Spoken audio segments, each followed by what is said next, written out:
United Airlines paying $30 million because an employee laughs at a passenger who is disabled, and also an employee mishandles the same passenger, creating more injury. 30 million. Put up the picture.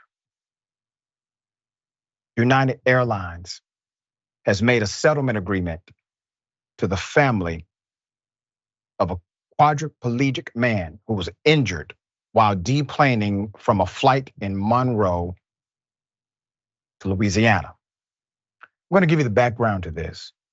The incident involved now 26-year-old Nathaniel Foster Jr., a man who was using a wheelchair, ventilator, tracheal tube in February 2019.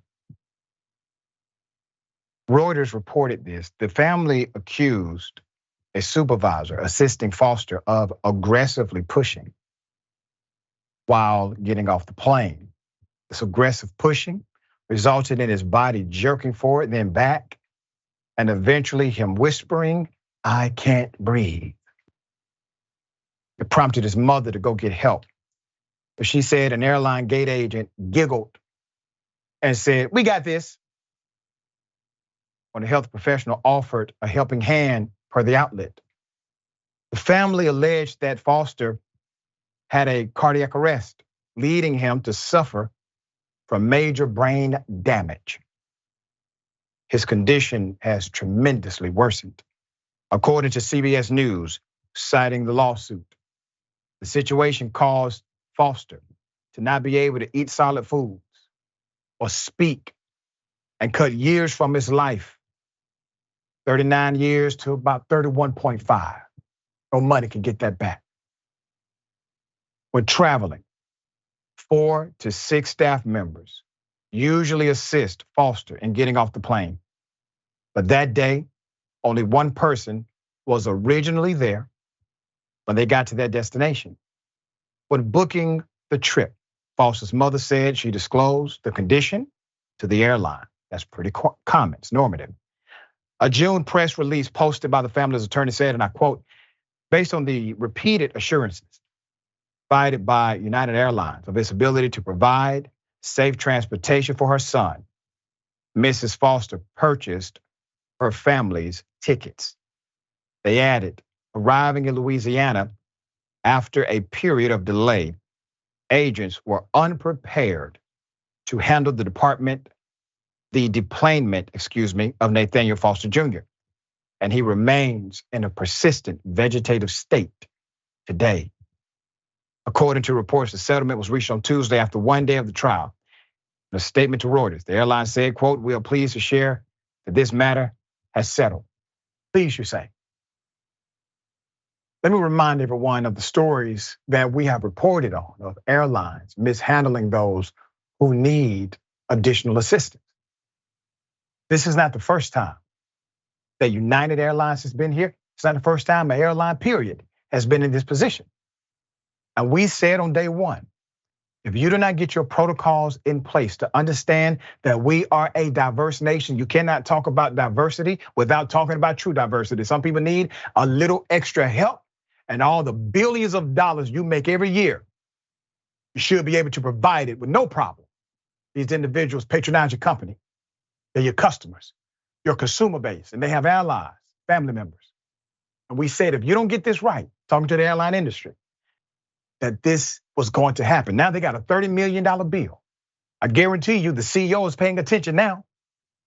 But it took literally taking the quality of life away from a human being in order for them to now enact protocol, establish a remedy, establish a discipline, a professional discipline to make sure no one has to go through this again. You can't keep taking away the dignity of people and think that something good is going to happen.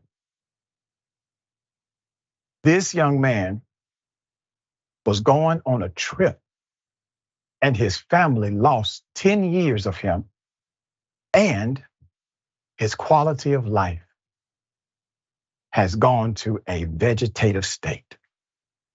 because you all made assurances that obviously you did not prepare to keep. 30 million. Wild's thoughts? You know, my thoughts definitely go out to this young man and his family. This is obviously a tragedy. And the individuals involved on the United Airlines side obviously bear a lot of responsibility in the mismanagement and the care for this young man while they were supposed to be providing it.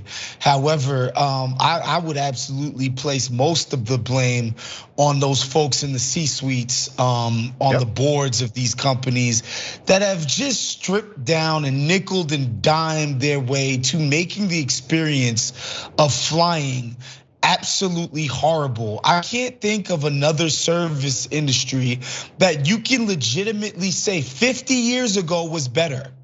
That's just incredible to consider, that the experience of flying has gotten worse and worse and worse. And we know why.